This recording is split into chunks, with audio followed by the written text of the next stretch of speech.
معاشرہ جو اس میں پھیلا ہوا تھا اس کی بہت زیادہ پریشانی تھی، اور آپ کنفیوز رہتے تھے کہ اس کو کیسے نکالا جائے. آپ شریعت پر چلنا چاہتے تھے، آپ اللہ سے محبت میں بہت زیادہ آگے جانا چاہتے تھے، اور اس طرح پھر اللہ سبحانہ تعالیٰ نے آپ کو ہدایت فرمائی.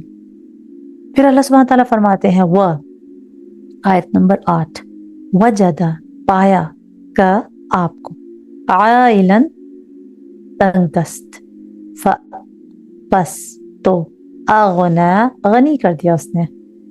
یہ عائلن جو ہے، یہ عالا یعیل عیلتن سے اسم فاعل کا صیغہ ہے، جیسے ظالم ظلم کرنے والا، قاتل قتل کرنے والا، ضارب مارنے والا، ناصر مدد کرنے والا. اسی طرح عائل تنگ دست ہونے والا. اور اللہ سبحانہ تعالیٰ جیسا فرماتے ہیں ایک جگہ سورہ توبہ میں آیا ہے آیت نمبر 28 میں، عائل کا ورڈ، وَإِنْ خِفْتُمْ، اور اگر تم کو خوف ہو، عائلتن تنگ دستی کا، فَسَوْفَ يُغْنِيكُمُ اللَّهُ، تو ان قریب غنی کر دے گا تم کو اللہ. اب آپ دیکھیں کہ اللہ سبحانہ تعالیٰ کیا فرما رہے ہیں یہاں پہ کہ آپ تنگ دست تھے اور آپ کو غنی کر دیا. اب آپ پھر اپنی سیرہ اٹھا کے دیکھیں تو آپ کا بچپن کیسے گزرا. آپ صلی اللہ علیہ وسلم کے والد ماجد نے میراث میں صرف ایک اونٹنی اور صرف ایک لونڈی چھوڑی. جب آپ کی رضاعت کا مسئلہ آیا، کیونکہ وہاں پہ آپ کو پتہ ہے کہ بچے جو ہیں وہ کنٹری سائڈ میں دے دیے جاتے تھے، دائیوں کو دے دیے جاتی تھی، وہی ان کی رضاعت کرتی تھی.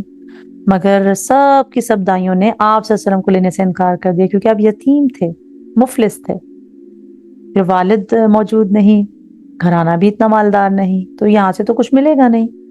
مگر بالآخر یہ سعادت حلیمہ سعدیہ کے ہاتھ آئی، کیونکہ ان کو بھی کوئی بچہ نہیں مل رہا تھا، وہ بہت کمزور تھیں، اور ان کی اونٹنی بھی گدھی بھی بہت کمزور تھی جس پہ وہ آئی تھی، ان کے گھر میں کچھ نہیں تھا، تو بچے ان کو بھی نہیں مل رہے تھے. تو بہرحال انہوں نے حضور صلی اللہ علیہ وسلم کی رضاعت قبول کی، اور پھر ان کے لیے جو بلیسنگز ان کے گھر پہ آئیں وہ انشاءاللہ ہم سیرہ میں پڑھیں گے. 8 سال کی عمر کو جب آپ پہنچے تو آپ صلی اللہ علیہ وسلم کے دادا فوت ہو گئے. پھر آپ وہی بات ہے کہ ابو طالب کی کفالت میں آئے.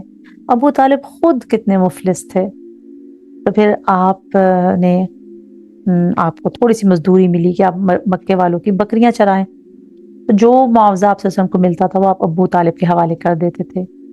پھر ذرا آپ بڑے ہوئے تو آپ صلی اللہ علیہ وسلم کو تجارت میں ابو طالب لے جانے لگے، اور وہاں سے جو ہے نا آپ صلی اللہ علیہ وسلم کی صداقت، امانت، دیانت کا چرچا ہونے لگا.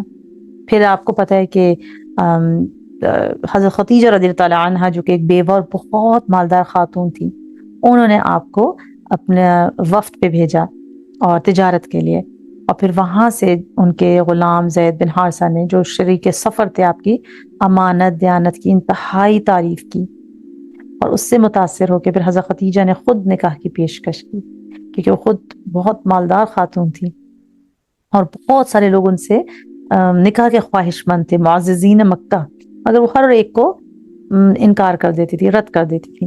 مگر ان کو آپ صلی اللہ علیہ وسلم نے خود نکاح کا پیغام بھیجا اور انہوں نے قبول کر لیا. اور پھر آپ 25 سال کے تھے اور حضرت خدیجہ 40 سال کی تھیں جب کہ ان کی شادی ہوئی. پھر کیا ہوا کہ نکاح کے بعد حضرت خدیجہ نے اپنا سارا مال، ساری دولت اور غلام آپ صلی اللہ علیہ وسلم کی تحویل میں دے دیے،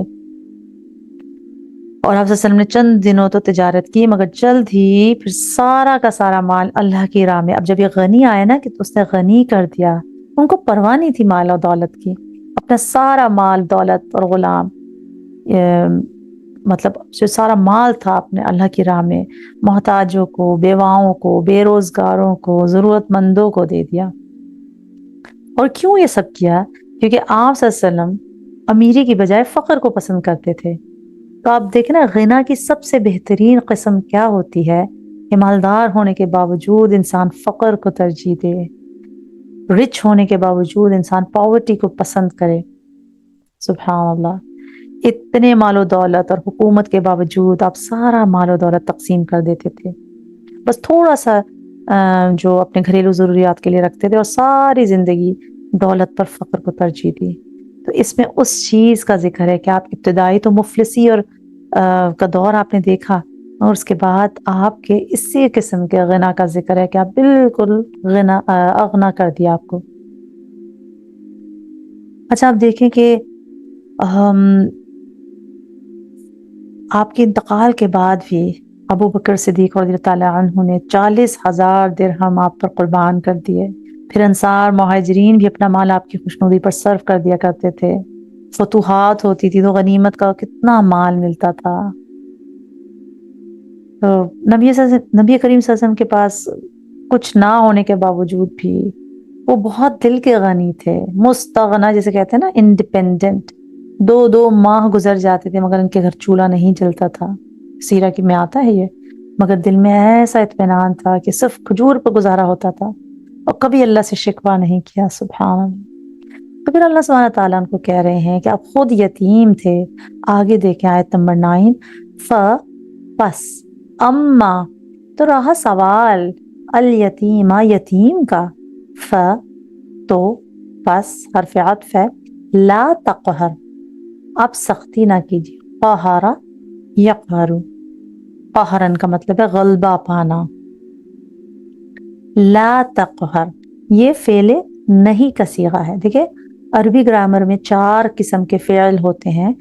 فعل ماضی پاسٹ ٹینس، فعل مضارع فیوچر یا پریزنٹ ٹینس، فعل امر کمانڈ، اس میں ریکویسٹ بھی آ جاتی ہے، اس میں پلی بھی آ جاتی ہے، پلیز یہ کر دو یا چلو یہ کر دو. اجازت بھی آ جاتی ہے، حکم بھی آ جاتا ہے.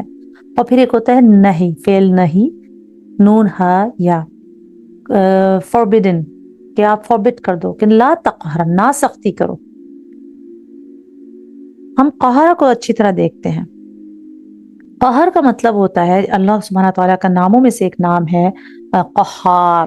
مبالغے کا صیغہ ہے نا، بہت زیادہ غالب ہونے والا، زبردست. وَهُوَ الْوَاحِدُ الْقَهَّارُ، سورہ رات کی آیت ہے نا 16، کہ وہ یکتا ہے، زبردست غالب ہونے والا ہے. تو غالب کا مطلب یہ ہوتا ہے کہ دباؤ مت ڈالا کرو. ایک تو تم یتیم کو اگر پال ہی رہے ہو یا یتیم کے ساتھ سلوک، اپنے پاس یتیم کو رکھا ہے یا یتیم کو چلو کچھ دینا بھی ہے، تو اس کو کمزور پا کر دباؤ نہیں، اس پہ سختی نہ کرو، اس کو کنٹرول میں مت لو، اس کو خود سے ڈیسیجن لینے دو، غلام بنا کے نہ رکھو. ٹھیک ہے، تربیت کرنے کے لیے ہم بچوں کو بھی ڈانٹتے ہیں، یتیم کو بھی ڈانٹ سکتے ہیں، وہ ایک الگ چیز ہے. مگر ایک ہوتا ہے نا اوور پاور ہونا. اللہ سبحانہ تعالیٰ فرماتے ہیں کہ جس طرح ہم نے تمہاری یتیمی کے دوران ہر مرحلے پہ تمہارا خیال رکھا، اس طرح تم بھی یتیموں سے بہترین سلوک کرو. انہیں بیار و مددگار نہ چھوڑو، ان کی ضرورتوں کا پورا خیال رکھو. چنانچہ آپ صلی اللہ علیہ وسلم نے دوسرے مسلمانوں کو بھی یتیموں کی کفالت اور ان سے اچھے سلوک کی ترغیب دیتے ہوئے فرمایا کہ میں اور یتیم کا کفیل جنت میں اس طرح اکٹھے ہوں گے. پھر آپ صلی اللہ علیہ وسلم نے اپنی شہادت کی اور وسطی انگلی جو ہے نا اس کی طرف اشارہ کیا اور انہیں تھوڑا سا کھول دیا. بخاری یہ حدیث ہے. لیکن اللہ سبحانہ تعالیٰ حضور سے کو بتا کر پوری امت کو یہ ہدایت دے رہے ہیں کہ یتیموں کے ساتھ بہت حسن اخلاق سے چلنا چاہیے. اور ایک حدیث میں آتا ہے کہ مسلمانوں کا سب سے اچھا گھر وہ ہے جس میں یتیم ہو اور اس کے ساتھ اچھا سلوک کیا جائے، اور سب سے بدترین مکان وہ ہے جس میں کسی یتیم کے ساتھ بدسلوکی کی جائے.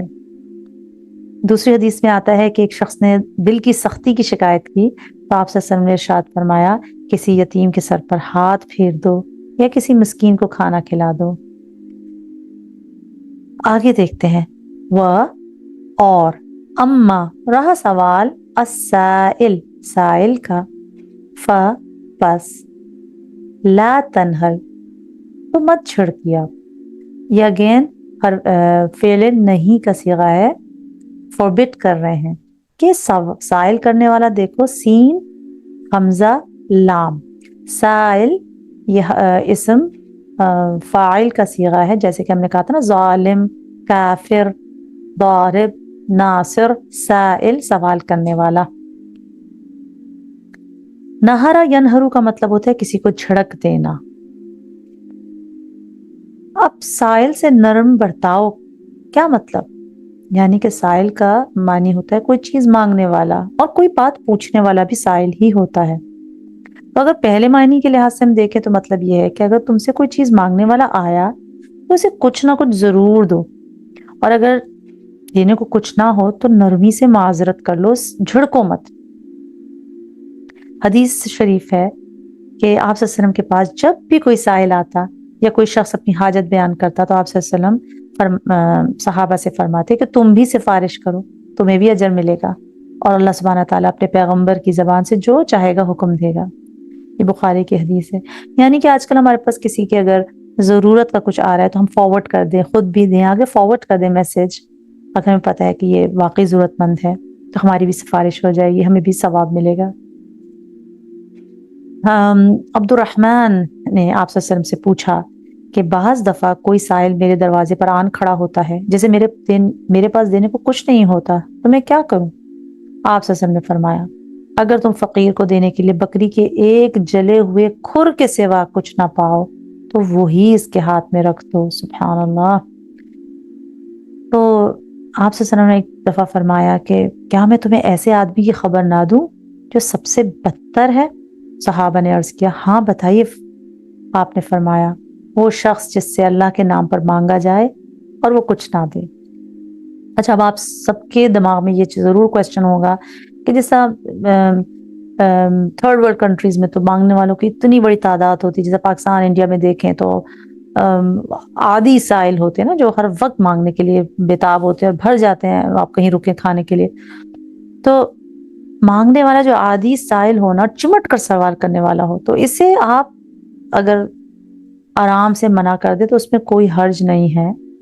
مگر رسول اللہ صلی اللہ علیہ وسلم ایسے سائلوں کو بھی اس آیت کی روح سے جو کچھ نہ کچھ دے دیتے تھے، مگر آپ کو نا یہ سخت ناگوار گزرتا تھا، مطلب خوشی خوشی نہیں دیتے تھے، کیونکہ حدیث میں آتا ہے کہ سیدنا معاویہ کہتے ہیں کہ آپ صلی اللہ علیہ وسلم نے فرمایا مجھ سے چمٹ کر سوال نہ کیا کرو، جو شخص بھی تم میں سے مجھ سے کوئی سوال کرتا ہے تو میں اسے کچھ نہ کچھ دے دیتا ہوں، حالانکہ میں اس کو مکروہ سمجھتا ہوں، اس طرح اس چیز میں برکت نہیں رہتی جو میں اسے دیتا ہوں۔ یہ مسلم کی روایت ہے۔ اس طرح سیدنا عمر رضی اللہ تعالیٰ عنہ فرماتے ہیں کہ ایک دفعہ رسول اللہ صلی اللہ علیہ وسلم نے صدقے کا کچھ مال تقسیم فرمایا تو میں نے عرض کی یا رسول اللہ، اللہ کی قسم اس کے مستحق تو اور لوگ تھے۔ اس کے جواب میں آپ صلی اللہ علیہ وسلم نے فرمایا ان لوگوں نے دو باتوں میں سے مجھے کسی ایک بات پر مجبور کر دیا تو بے حیائی اور ڈھٹائی سے مجھ سے مانگے، یا پھر میں ان کے آگے بخیل ٹھہروں، اور میں بخل کرنے والا نہیں ہوں۔ تو اس سے کیا پتا چلا کہ اگر ہم دوسرا سائل دیکھیں پہلے کہ کوئی اگر مسئلہ پوچھ رہا ہے یا کوئی بات پوچھ رہا ہے، چیز نہیں مانگ رہا، وہ کوئی بات پوچھ رہا ہے، تو اس کی بھی دو صورتیں ہیں۔ ایک یہ کہ سوال کرنے والا بہت ہی غیر مہذب ہو، جان بوجھ کے اجڑ قسم کا انسان ہو، پھر بھی اس کو نا نہیں چھڑکنا چاہیے، بلکہ لا علمی کو جہالت پر معمول کرتے ہوئے مسئلہ بتا دینا چاہیے، پوری طرح سمجھا دینا چاہیے۔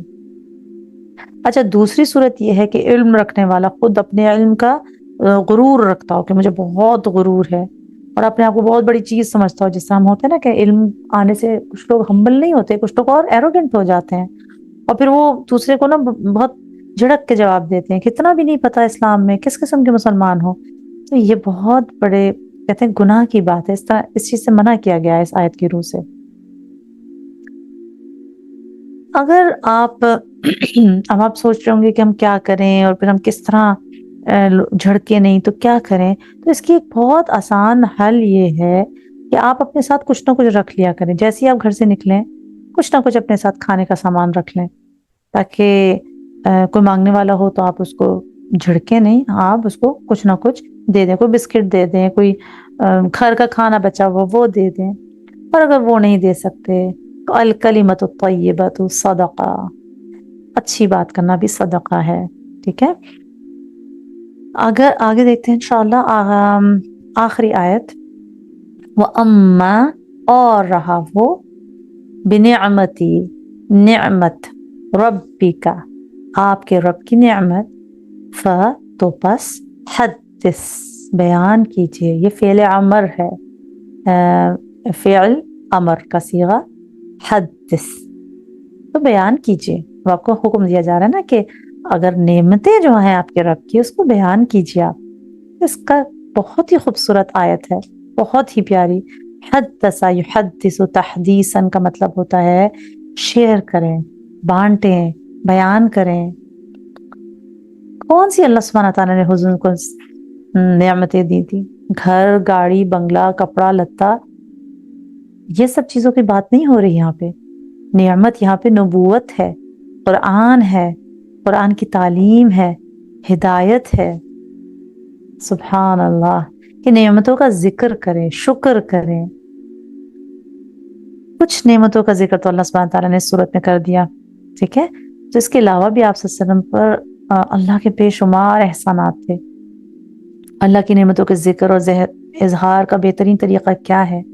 شکر کرے، اللہ کا شکر تہہ دل سے کرے، اور قطعاً یہ نہ سمجھا جائے کہ مجھ میں کوئی خاص اہلیت ہے، کوئی خاص قابلیت ہے کہ جس کی وجہ سے مجھ پر اللہ نے احسان کیا، بلکہ اللہ ہی کے فضل و کرم سے ہی مجھ پہ یہ نعمتیں نازل ہوئیں۔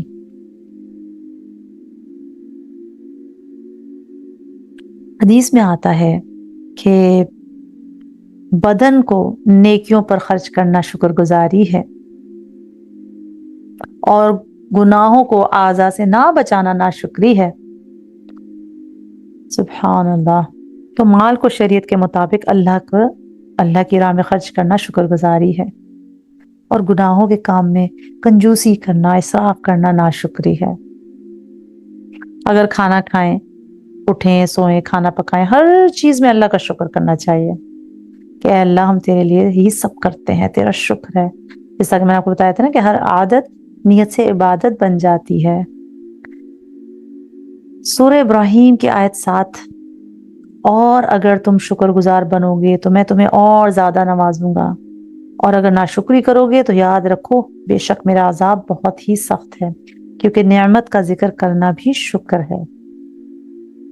اور زیادہ تر نعمتوں کا آپ یہ بیان کیا کریں کہ ہمیں قرآن کی اللہ سبحانہ تعالیٰ نعمت دے رہا ہے۔ سبحان اللہ۔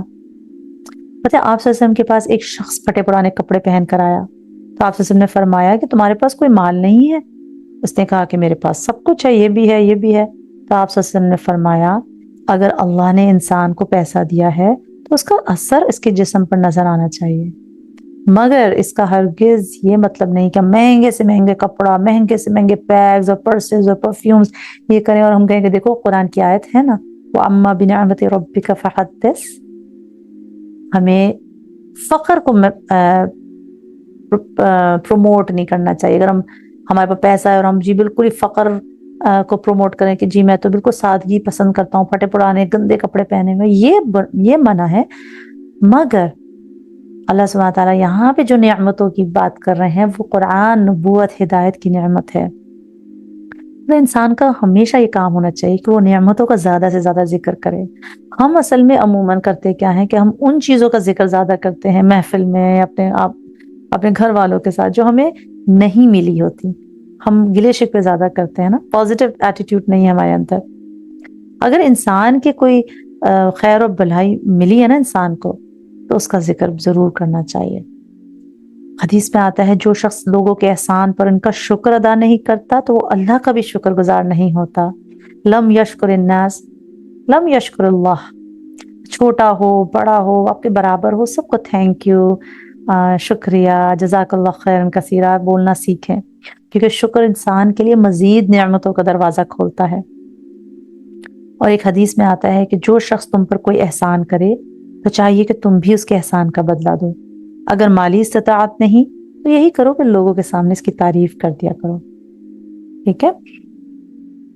تو ہمیں یہ پتہ چلا کہ ہر نعمت کے شکر مختلف طریقے سے ہوتے ہیں۔ مالی نعمت ہے تو اس کا شکر زکوٰۃ دے کر کریں، یتیموں کی سرپرستی کریں، اپنے اوپر بھی جائز طریقے سے خرچ کریں، کنجوسی نہ کریں، ہاتھ تھوڑا کھلا رکھیں۔ اس کے علاوہ دینی نعمت ملی ہے تو دوسروں کو دعوت دیں، تہجد، نفل نماز میں شکر ادا کریں۔ صحت کی نعمت ملی ہے تو اس کو اچھی جگہ یوٹیلائز کریں، والنٹیئر ورک کریں، بوڑھوں کی خدمت کریں، والنٹیئرز کریں، یتیم خانوں میں جا کے، اسپتال، مسجد میں، تبلیغ میں صرف کریں۔ اگر وقت کی نعمت ہے تو پبلک سپیکنگ پاور سکلز ہیں آپ کی تو لوگوں کو دعوت دیں، پڑھائیں انشاءاللہ۔ بہرحال بہت ہی خوبصورت ہماری آیت ہم یہاں پہ اختتام کرتے ہیں۔ کہ